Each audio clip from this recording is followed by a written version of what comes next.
simboliza de alguna manera ese pensamiento claramente antioligárquico, claramente nacionalista pero popular. Yo creo que desde el punto de vista de la formación, este es el intelectual de mayor nivel que tuvo el siglo XX en Argentina, sin ninguna duda. Y lo que hizo fue incorporar los procesos históricos en una determinada orientación que sirve la lucha de los pueblos. Era un tipo que había estado contra el sistema realmente, y el sistema reacciona y se cierra frente a esa clase de tipo y trata de silenciarlo todo lo que puede.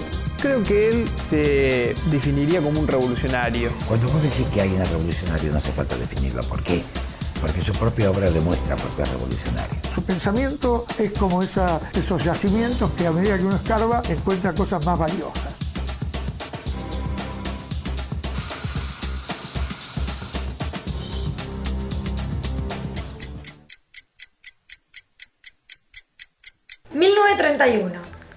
Hernández Arregui a los 19 años se afilia a la Unión Cívica Radical y escribe en los periódicos partidarios Debate, Doctrina Radical y La Libertad. 1936. Durante el gobierno de Amadeo Sabatini se desempeña como secretario de la Universidad Popular Víctor Mercante. 1938. Comienza sus estudios en la Facultad de Filosofía y Letras de la Universidad de Córdoba. 1940. Se vincula con el profesor marxista, emigrado italiano, Rodolfo Mondolfo. 1944. Se gradúa de doctor en filosofía y recibe el premio Universidad, medalla de oro y diploma de honor con su tesis Las bases de la cultura griega. 1946. Después de la formación de la Unión Democrática, rompe con el radicalismo y se desafilia. 1948. Ya instalado en Buenos Aires, es docente de la Facultad de Humanidades y el Colegio Nacional de la Universidad Nacional de La Plata. 1951. Realiza un programa de charlas sobre literatura, filosofía y política en Radio del Estado.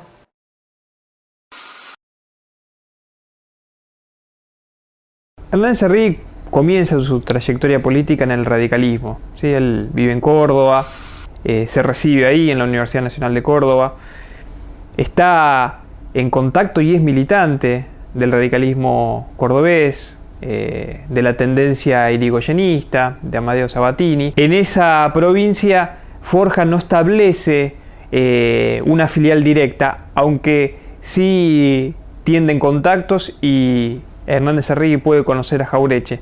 Él comparte mucho del pensamiento de Forja, incluso tiempo después dice que él estaba incluso un poquito a la izquierda de Forja, pero no tuvo una relación de militancia directa porque en la medida en que el radicalismo cordobés seguía manteniendo de alguna manera las banderas irigoyenistas, los forjistas no pudieron hacer un pie directo en esa provincia. Y él ve en Córdoba una figura que es Amadeo Sabatini, que es un dirigente cordobés proveniente del radicalismo, que rompe con la estructura alvearista, acuérdense, unionistas y alvearistas, rupturistas y unionistas, etcétera, etcétera, ¿no? Ve en Sabatini un hombre que tiende a hacer un enfoque más nacional que el radicalismo tradicional como ese ejemplo de Alvear, ¿no? De Marcelo T. de Alvear. Él viene de una formación radical sabatinista, es decir, de la intransigencia nacional, que era lo más consecuentemente irigoyenista del Partido Radical, ¿no es cierto? Y toma contacto con las ideas del marxismo a través de Rodolfo Mondolfo. Él está haciendo ahí ya va tendiendo a hacer una síntesis entre un movimiento popular como había sido el radicalismo de otrora y la ideología, la concepción del marxismo. La atmósfera del mundo universitario no resulta lo suficientemente oxigenada para el pensamiento audaz de Juan José, y más de una vez sufre la presión agobiadora del nacionalismo de derecha en las aulas. Hernández Arregui ingresa a la Universidad de La Plata en el año 1948, un contexto movilizado en el país y movilizado en las universidades. Las universidades venían siendo ámbitos de ingreso y egreso de la clase media o las clases medias altas, y en el marco del ascenso del peronismo se genera un fuerte debate, y ese debate se acentúa con la declaración de la gratuidad universitaria del año 49. El alumnado en los años 50 estaba totalmente en la vereda opuesta al peronismo, a ese peronismo clásico, porque es el peronismo de Perón realmente. Y eso llevó a que realmente hubiera menos acercamiento hacia Hernández Arregui, que se manifestaba siempre como un peronista activo, militante. Humanidades es una facultad que se le escapó de las manos al peronismo, cayó en manos de la Iglesia, y Hernández Arregui cayó ahí, ¿no? Cayó ahí. El balance final que hace Hernández Arregui de esos 10 años de Universidad Argentina son positivos. Hernández Arregui, más allá de las contradicciones, entiende que durante el peronismo se cumplen las consignas de la reforma del 18. Hay que entender que Hernández Arregui era un intelectual de procedencia radical y que ve con bastante, podemos decir, de manera positiva o convencido de que era un hecho positivo para las universidades, la reforma. Pero la reforma como programa político, cultural y no tanto como forma de gobierno. Entonces Hernández Arregui, ¿qué es lo que dice? Que la universidad peronista no fue perfecta, pero fue nacional. Hernández Arregui era titular de una materia muy importante en La Plata, y tenía el año en pleno gobierno peronista, en la última etapa del gobierno peronista, entre el 50 y el 55. Y entonces tenía un alumno que era el mejor alumno, que anotaba todo riguroso. Y entonces Hernández Arregui era un profesor que observaba, un buen profesor. Y una vez le dice: usted, qué alumno atento, qué bueno, qué esfuerzo que hace. Y dice: mire, doctor, usted es tan buena persona que yo le voy a decir la verdad. Le dice: yo soy de la CIDE. No era la CIDE de esa época, yo soy del Servicio de Información de la Policía Federal. ¿Cómo? Y claro, porque usted es marxista, entonces el gobierno tiene miedo que usted envenene la mente de la juventud, entonces yo tengo que tomar nota de sus clases y entregárselas al Ministerio del Interior para que ellos evalúen, ¿no? El tipo quedó helado. Ese señor era Ernesto Shaw, el fundador, un jefe de la tipo siniestro de la historia de la policía provincial. Creo que la escuela de cadetes de la policía se llama así. Un torturador, un asesino, un hombre que integró todos los cuerpos, escuadrones de la muerte de todas las dictaduras y terminó siendo un cuadro de la dictadura última, ¿no? De la dictadura genocida. En los años 60 Hernández Arregui ya tiene una clara idea de que es necesario dar un debate de ideas, desarrollar la polémica en el seno del movimiento nacional e incluso con las izquierdas en torno justamente a las cuestiones centrales o básicas de la liberación nacional y de la transición al socialismo. En ese sentido, él piensa que creando espacios de debate, de producción que se identifiquen con un marxismo nacional, con una izquierda nacional, se va a realizar un aporte en esa dirección. Y Cóndor es tal vez uno de los ensayos más importantes de Hernández Arregui en ese sentido. Cóndor se plantea el objetivo de alguna manera, radicalizar el movimiento nacional y al mismo tiempo nacionalizar a las izquierdas a través de ese debate, de esas polémicas, ¿no? En distintos tópicos. La cuestión de la clase obrera, de la cultura nacional. El lanzamiento fue de lo más simbólico que se pueda imaginar, porque allí en Plaza Francia está el monumento marmóreo de Mitre, ¿no?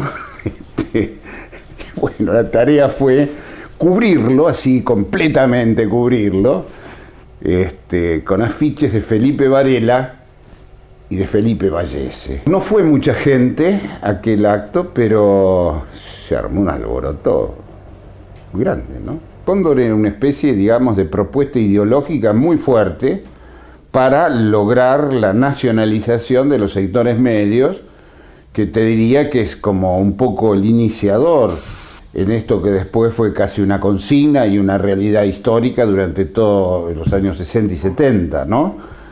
Creo que además hay un eslogan lo llamo yo, no, pero hay una consigna, una bandera que explicaba claramente desde el punto de vista de Cóndor su profundidad ideológica cuando dice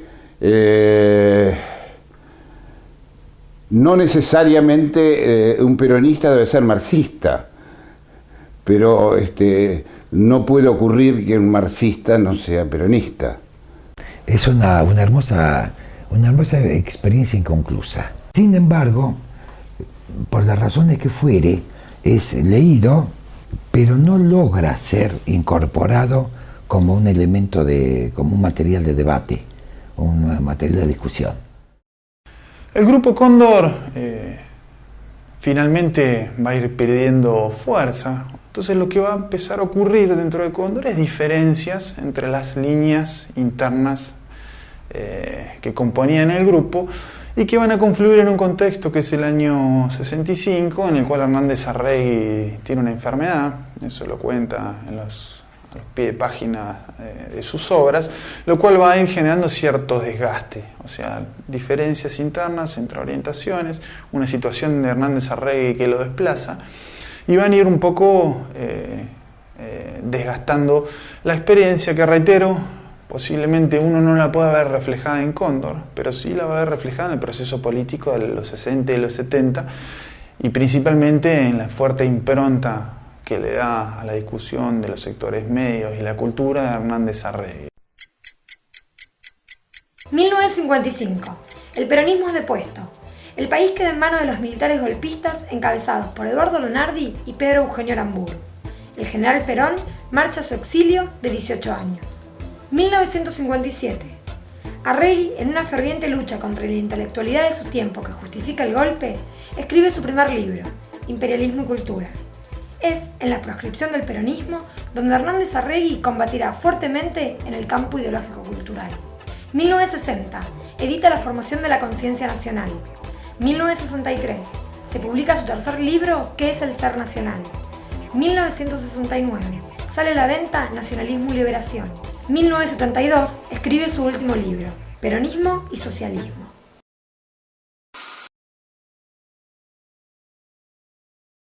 Pero yo diría que empecé a conocer en profundidad la obra de Hernández Arregui a partir del 83, 84, del retorno a la democracia, cuando yo rompí con el Partido Comunista al que pertenecía y me sumergí en el estudio de todo lo que por ahí no había agarrado en mi formación anterior.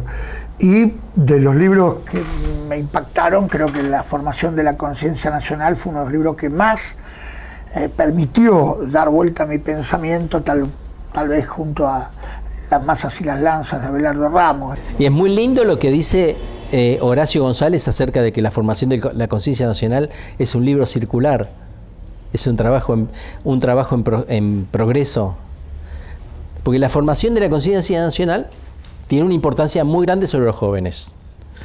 En la segunda edición de La formación de la conciencia nacional hay un apéndice donde hay una carta de Perón a Hernández Arregui, donde nos menciona todos los que hemos sido influidos por Hernández Arregui.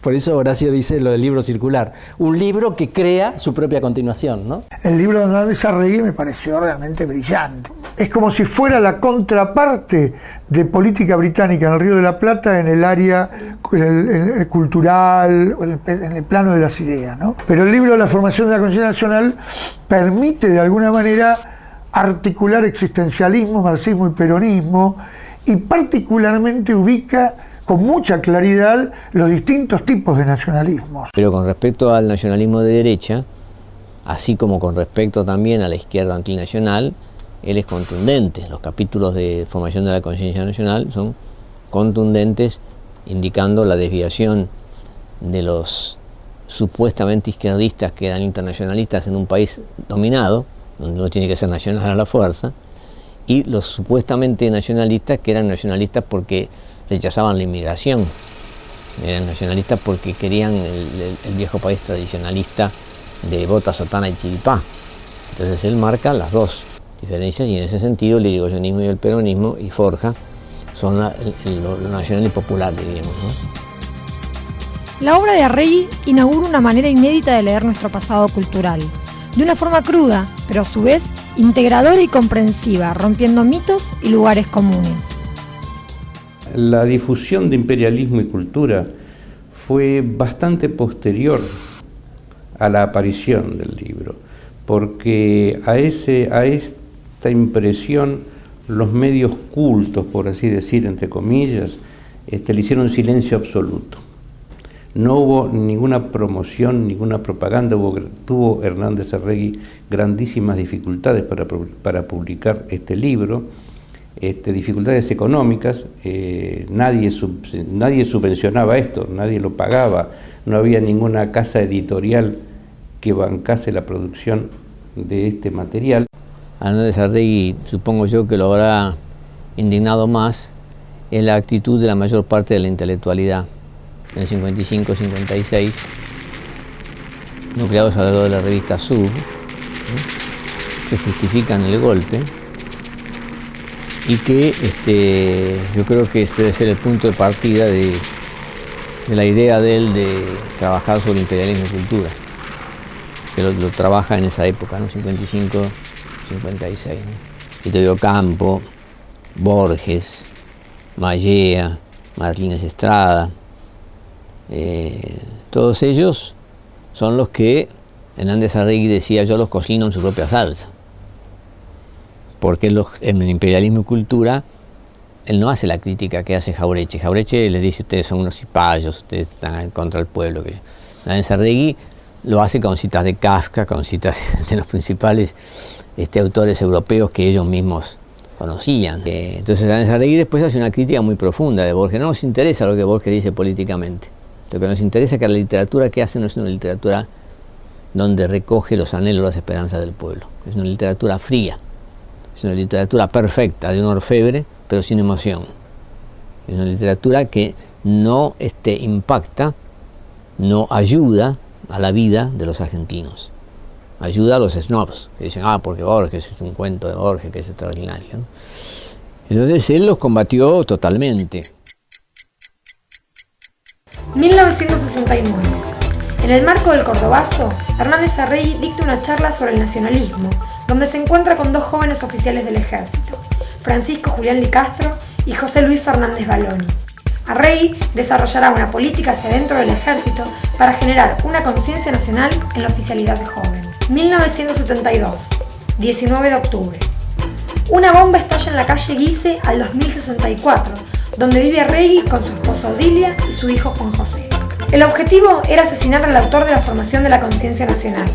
La revista Nueva Plana publicará días más tarde. Sus obras, leídas en los cuadros de base de las tres armas, son doblemente peligrosas. Nacionalizan a las izquierdas y socializan a los militares.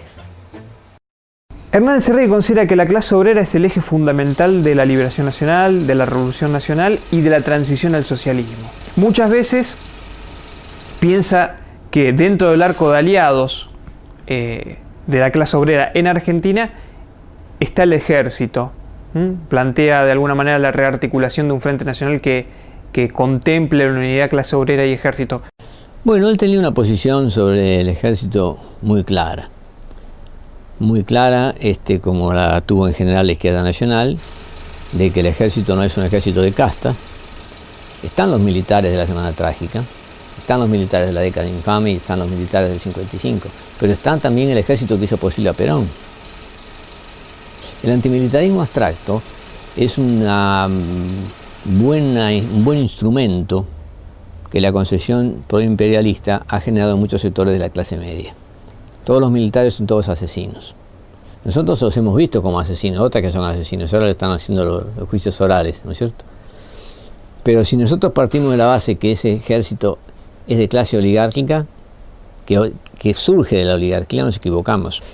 Entonces, Arregui lo que quería era tener una política hacia el ejército, cosa que la izquierda tradicional argentina no entendió nunca. Tenía la concepción de que si uno considera que todo el ejército es el eje del mal, hay que tomar las armas, no hay otro modo. Y tomar las armas fracasó. Fue bien en Cuba, pero en general en todo el resto de América Latina fracasó. Entonces, en vez de emblocarlo al ejército, en vez de atacarlo y emblocarlo, hay que tratar de dividirlo. Hay que dirigirse a los suboficiales, hay que dirigirse a la oficialidad joven. Entonces, él logra influir sobre el ejército. En determinado momento influye sobre 40 capitanes.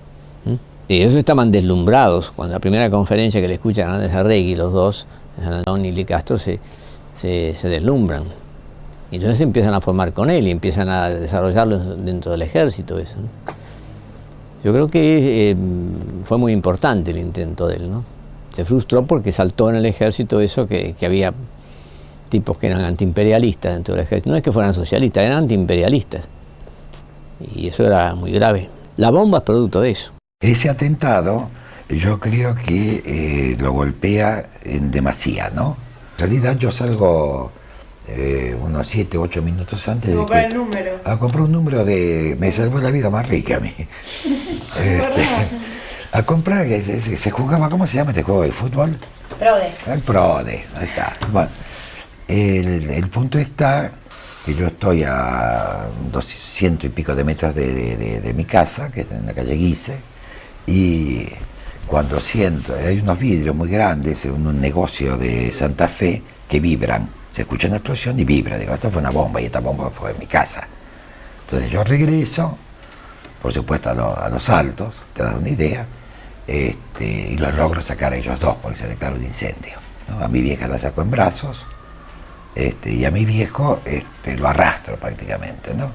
La bomba es producto de que él se mete con el ejército y crea en el ejército una corriente que a los tipos los atemoriza mucho. Yo creo que no es tanto el hecho de que ellos piensen que Hernández Arregui está haciendo una crítica ideológica a la clase dominante, porque también la hizo Ramos, la crítica. Jauretche se pasó la vida polemizando con la clase dominante. Pero yo creo que la bomba la ponen los servicios porque lo de Arregui es muy peligroso. Son militares que pueden ser como los militares peruanistas, las de Velasco, o como Torres, por ejemplo, y entonces eso sí, a la clase dominante le inquietó, y los servicios de información le dijeron a este hombre hay que destruirlo, ¿no? Hasta la formación de la conciencia nacional o qué es el ser nacional, aparece ese planteo. Después, Hernández Arregui comienza a ver que pasan los años, que las Fuerzas Armadas argentinas persisten en posiciones represivas y antipopulares, y entonces sí, abre una vía, piensa la posibilidad de que la clase obrera, las clases medias, dirijan la revolución nacional, si es necesario, es el cierre, ¿no?, de nacionalismo y liberación, con las armas en la mano, si es necesario, incluso enfrentando a la milicia. 1945. Se crea la Unión Democrática, alianza tejida por el embajador norteamericano Braden entre socialistas, comunistas, conservadores y liberales que definen al peronismo como un movimiento nazifascista. En los partidos de izquierda, estas definiciones generarían una profunda crisis que alejaría aún más a la clase trabajadora de dichas estructuras. Pero algunos intelectuales verán en el 17 de octubre la gestación de un movimiento revolucionario. 1946. 24 de febrero. Triunfa electoralmente el peronismo. Varios intelectuales, entre ellos Rodolfo Puigros desde el comunismo, Jorge Abelardo Ramos y Jorge Eneas Spilimbergo desde el trotskismo y Juan José Hernández Arregui desde el radicalismo, comienzan a valorar la lucha nacional antiimperialista del peronismo como camino a la revolución. La izquierda nacional surge con Ugarte, ¿no?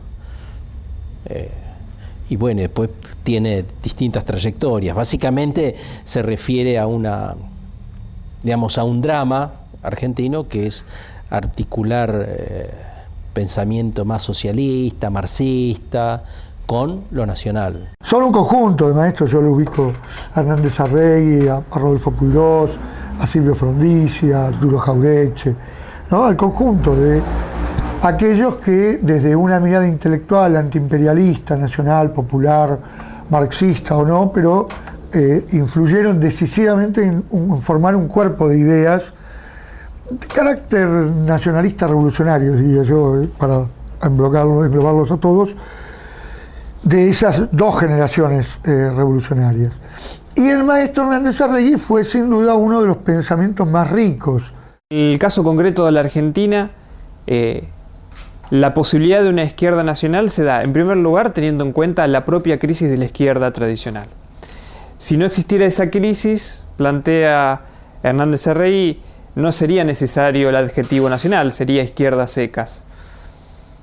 La segunda condición más importante es el desarrollo de un movimiento de masas que plantee, al menos potencialmente, la posibilidad de desarrollar hasta el fin una revolución nacional, una revolución antiimperialista, anticolonial, en tránsito hacia el socialismo. En las condiciones concretas de la Argentina de los años 40, 50, 60, ese movimiento era el peronismo. Es decir, el desarrollo de la izquierda nacional no supone simplemente los debates y las polémicas internas a las izquierdas y a aquellos que se denominan marxistas. Exige el desarrollo de un gran movimiento de masas que plantee prácticamente la posibilidad de una revolución nacional. Rey tenía una posición conceptual, teórica sobre la izquierda nacional. Para él, la izquierda nacional era la integración del marxismo como teoría revolucionaria, como metodología de análisis, a la realidad de un país dependiente, semicolonial. Es decir, la izquierda nacional no la tomaba tanto como una identidad política, sino más bien como una postura, como una posición revolucionaria en las condiciones de un país dependiente. La disputa que se va a dar hacia adentro de la izquierda nacional partirá las aguas entre los que piensan una izquierda partidaria por fuera del peronismo y los que consideran que el marxismo debe crear una corriente interna que actúe dentro del peronismo. Este conflicto alejará a Hernández Arregui de la figura de Jorge Abelardo Ramos. Decía lo siguiente: soy peronista porque soy marxista.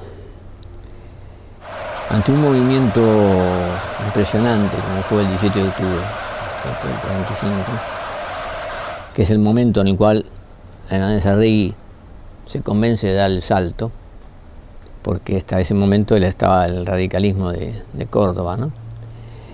Ante ese movimiento de esa importancia, él considera que, bueno, que sería fundamental no crear afuera una organización socialista o de izquierda, sino penetrar en el peronismo con una concepción revolucionaria que geste un ala izquierda que sea socialista. Una vieja polémica en realidad, no que tenía yo porque yo era un pibe en ese tiempo, pero que la gente de Izquierda Nacional tenía con él, porque la gente de Izquierda Nacional sostenía que el marxismo enriquecido por Lenin y por Trotsky planteaba que se debían apoyar a los movimientos nacionales de liberación desde una perspectiva independiente, manteniendo la independencia ideológica, política y organizativa, no meterse dentro de los movimientos de liberación nacional, en todo caso acompañar el proceso, lo que Lenin llamaba golpear juntos y marchar separados. Creía de la posibilidad de un marxismo que se organizara partidariamente, que se organizara en forma de partido fuera del movimiento nacional.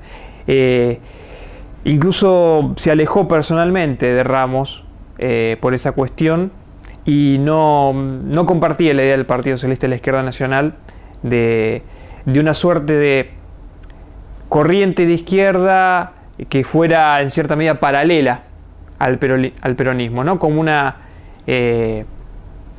Ramos también lo planteó en términos que demuestran que hasta ellos mismos tenían conciencia de la dificultad de plasmarlo, ¿no? Una corriente que fuera simultáneamente aliada de izquierda y competidora del peronismo. Esa tensión es difícil de resolver, y para Hernández Arregui, si se podía resolver, se resolvía dentro del peronismo, no fuera. 1955. Después de la Revolución Fusiladora y la caída de Juan Domingo Perón, surge la necesidad de explicar intelectualmente qué fue el peronismo. Es ahí donde toman un papel protagónico pensadores como Arturo Jauretche, Hernández Arregui, Jorge Abelardo Ramos y José María Rosa. 1960. En respuesta a un artículo de Abelardo Ramos publicado en el diario El Popular, Hernández Arregui sentencia: soy peronista porque soy marxista. Por adecuación objetiva de mi pensamiento al grado de desarrollo de la conciencia política del proletariado nacional y cuyo símbolo es Perón. 1969, 10 de diciembre. Hernández Arregui recibe una carta enviada por Juan Domingo Perón desde el exilio, donde se lee: hay dos clases de libros, los que solo se deben leer y los que nos sirven para estudiar. El suyo, Nacionalismo y Liberación, es de los segundos. Tanto la formación de la conciencia nacional como Nacionalismo y Liberación son dos fuentes de inspiración doctrinaria para la juventud de América Latina. Ningún argentino debería dejar de leerlos y toda la juventud de nuestro país debería tenerlos en la cabecera y estudiarlos profundamente. 1972. Hernández Arregui publica Peronismo y Socialismo, donde enfatiza la idea de que el peronismo tiene como única salida posible el socialismo. Perón tenía una sólida formación marxista, pese a lo que hayan dicho Fermín Chávez y Pavón Pereira. En el año 94-95 sale en lo que después se llamó Zona de Clarín un descubrimiento en el Museo del Petróleo, en Comodoro Rivadavia, y ahí se encuentran El Capital, La teoría de la plusvalía y 4 libros más de Marx que no recuerdo, de Marx, todos subrayados, anotados y escritos por Perón, ¿no? Se ha estudiado, cual no podía de otra manera, no se entiende a Perón sin que él haya entendido en profundidad la crítica que Marx hace de la economía capitalista. Los teóricos, intelectuales o militantes que intentaron juntar marxismo y peronismo no fueron reconocidos, es decir, fueron sepultados por un manto de olvido hasta hace muy poco tiempo. Perón gira fuertemente a la derecha en lo político y se recuesta sobre los sectores de la derecha de su movimiento y proscribe dentro de su movimiento el pensamiento marxista. Ese es un problema, porque va a traer aparejado como una liquidación del pensamiento. Y Hernández Arregui es casualmente el que más había desarrollado esa línea de pensamiento. Hernández Arregui tiene una peculiaridad. Él no proviene de la tradición de los partidos o los grupos de izquierda, como si venía Ramos, Puigros. Él proviene del seno mismo del movimiento nacional. Su acercamiento al marxismo se da en gran medida por su propia búsqueda personal, por su formación intelectual y por el contacto que tiene con un emigrado italiano, Rodolfo Mondolfo, que de alguna manera le permite abrirse, Hernández Arregui, a una tradición del marxismo que no era hegemónica, ni mucho menos en los países dependientes de la época. Él decía, yo soy marxista, y si soy marxista considero que el protagonismo esencial de los acontecimientos lo da la clase trabajadora, ¿cierto? La vieja historia de Carlyle de que la historia la hacen los grandes hombres, la desecha por completo, como ha sido desechada hace mucho tiempo. La historia la hacen las clases sociales, pero él dice las clases sociales protagónicas en la Argentina son los sectores populares, las llamadas chumas irigoyenistas, que serían el pobrelío del interior y los sectores inmigrantes del litoral, y especialmente la clase trabajadora a partir del 17 de octubre del 45. Entonces él considera que, bueno, que él debe adherir al peronismo y considerarse integrante del peronismo para estar al lado de la clase trabajadora. Él comprende que en los países dependientes, en los países semicoloniales, las clases sociales no se enfrentan en estado puro, clase contra clase, sino que se dan una suerte de frentes o de coaliciones policlasistas, que tienen historias, tienen identidades, es decir, el peronismo como movimiento nacional no admite solamente una lectura, si se quiere, sociológica. No se puede calificar simplemente como un frente único antiimperialista en la tradición de la Tercera Internacional. Eso es muy abstracto, muy conceptual. El movimiento nacional alude a la experiencia de un pueblo, a la historia, especialmente a la conciencia. Ser marxista-peronista es aplicar las normas básicas del marxismo a la situación del país, a la situación nacional, y creer de que, como siempre dijimos, que el eje del peronismo es su clase obrera, y cuando uno habla de clase obrera y peronismo está hablando de una perspectiva marxista. La aplicación del marxismo a una realidad nacional hacia una salida socialista, acá estaba dado por el peronismo. Para nosotros la relación entre marxismo y peronismo era muy sencilla. Definíamos al marxismo como un instrumento de análisis y al peronismo como la identidad política y la construcción del sujeto que a partir de ese elemento de análisis actuaba sobre la realidad. Sí, como elemento de análisis incorporábamos el marxismo. Políticamente no, políticamente éramos peronistas. Entonces la crítica al capitalismo como instrumento de análisis y el sujeto social como instrumento de transformador son dos cosas que tienen que ir de la mano. La pura crítica al capitalismo sin sujeto social, es un buen analista político ideológico, pero no va a transformar ninguna realidad.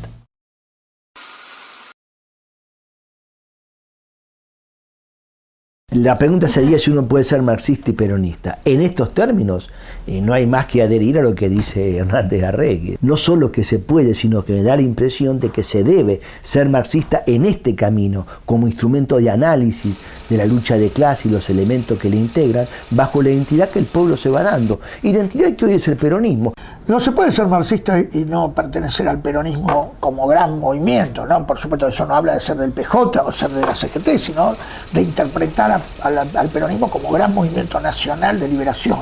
Y latinoamericano o indoamericano, porque no existe lo nacional en nuestro continente para nosotros solos. De ser marxista sin ser peronista en la Argentina es un disparate. O sea, el PO, por ejemplo, los compañeros del PO, ¿a quién, qué representan? El PO, el MST, el PTS, el MAS, el PSUP, el SUPUSUP y todas las siglas que quieran, ¿no? Porque debe haber más de 50 grupos, 70 grupos que se dicen marxistas. Es una falta de respeto a Marx, es una falta de respeto a Engels, es una falta de respeto a Lenin, es un disparate, un verdadero disparate histórico. Porque es hablar de un marxismo vacuo. El marxismo sin las masas, decía Lenin, es un adorno de bibliotecas, ¿no? O sea, el marxismo sin las masas no es marxismo. El marxismo son masas en movimiento. Porque si no, como decía Gramsci, es la teoría de la praxis. ¿Y cómo voy a hacer praxis si los sindicatos lo dirige otra gente y yo ni siquiera puedo llegar a dirigirlo? Y no es que no lo dirijan porque gobierna una dictadura, pero no, la gente no me reconoce como su líder.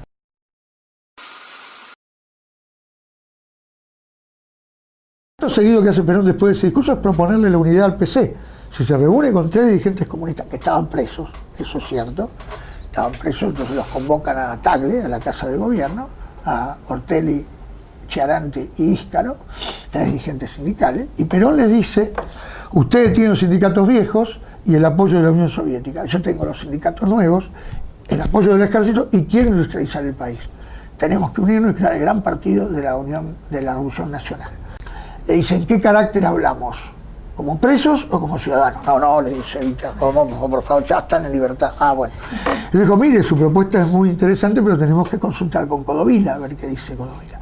Y se vota en el Comité Ejecutivo del PC, y el Comité Ejecutivo del PC vota 7-6 en contra de la propuesta, o sea que estaba ahí nomás. Y Codovila dice desde Chile: ningún acuerdo con el nazi peronista, el nazi fascista de Perón. Y Perón, cuando ellos le dicen que no van a aceptar el acuerdo, le dice: nunca pensé que los comunistas volaran tan bajo, ¿no? O sea, como quedándose azorado. Y eso determinó una ruptura. Y además el PC va a tomar una posición absolutamente, no solo porque pudo haber tomado una posición, de eso y haber tomado. No, se alía al Partido Conservador, crea la Unión Democrática. Un disparate.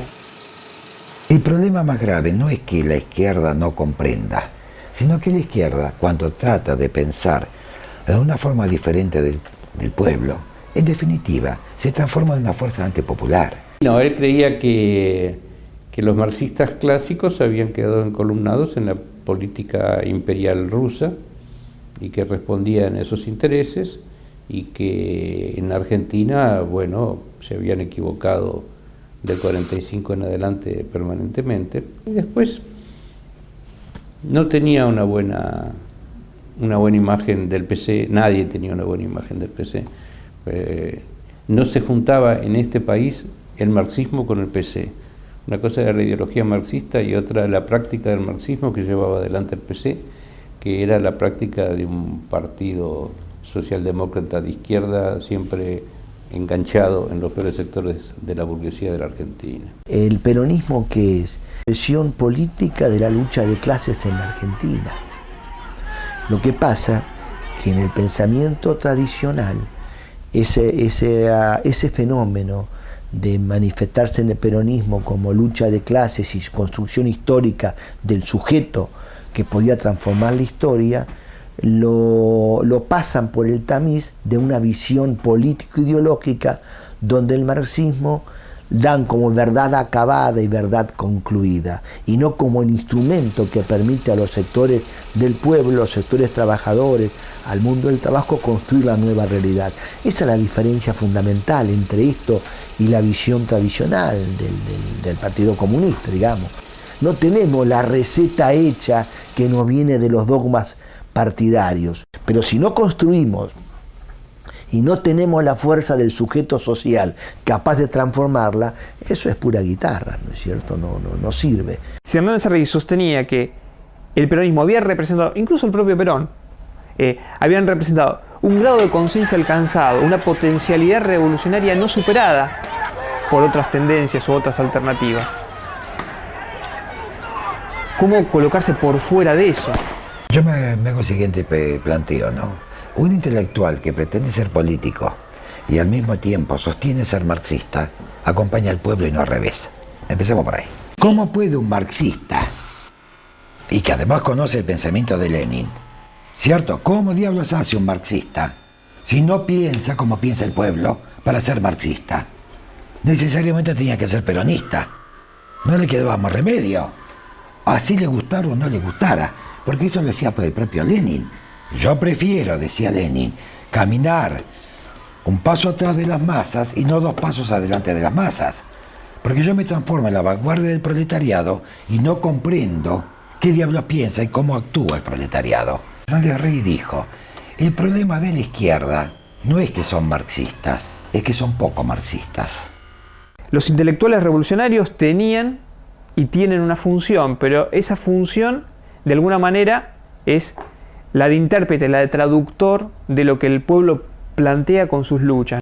Arregui comprendía claramente la necesidad de que el intelectual revolucionario acompañara el derrotero del pueblo. Y él decía, las masas son peronistas, ahí hay que estar. Si yo quiero, o cualquiera que quiera, avanzar en la justicia social, avanzar en un mundo más justo, en un mundo donde los pobres puedan disfrutar de este mundo y no del mundo futuro que tendrán en el más allá, es imprescindible apelar a las ideas de Marx. Ahora, eso en la Argentina se empezó a partir del peronismo, particularmente porque el peronismo de alguna manera permitió la organización masiva de los trabajadores, digamos, de los obreros. ¿Cómo vamos a tener a los trabajadores masivamente peronistas y los marxistas afuera teniendo agrupaciones estudiantiles? No, es como un disparate, digamos, como algo poco serio. Lo que pasa es que el marxismo en la Argentina, los partidos que se llamaron marxistas, nunca entendieron la cuestión colonial, que sí entendieron otros comunistas del mundo, porque Ho Chi Minh, Mao, el propio Fidel, el Che lo entendieron.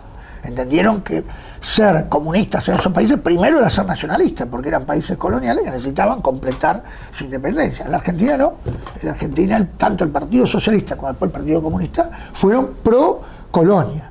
Los marxistas, ya que les gusta tanto la dialéctica, que apliquen la dialéctica en la conducta de Perón. ¿Por qué se avanza y por qué se retrocede? Dice, que lean a Lenin.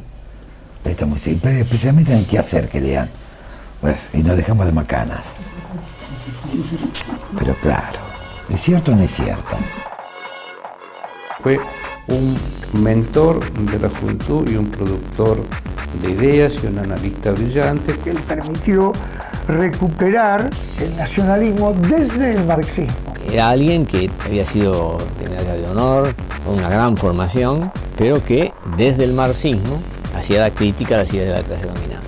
Y eso fue implacable en eso, ¿no? Yo creo que hoy Hernández Arregui nos legó una teoría, una interpretación de los fenómenos sociales a partir del prisma cultural, de una perspectiva marxista. Hernández Arregui, junto con John William Cook, fueron los 2 más grandes ideólogos de la izquierda peronista. Él no fue un político, ni le interesaba.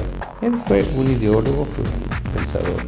Aporta al pueblo, a nuestro pueblo, a su lucha, a su historia, esta síntesis histórica entre un pensamiento de crítica del sistema y además de crítica del sistema hecha desde adentro de las propias vertientes históricas del pueblo, de ese nacionalismo patriótico que el pueblo tiene. La gran contribución de Hernández Arregui al pensamiento nacional es haber explicado en qué consistía el movimiento nacional peronista y cómo el marxismo era una herramienta metodológica de análisis que permitía sostener que el movimiento nacional peronista podía ser el gran movimiento revolucionario de América Latina.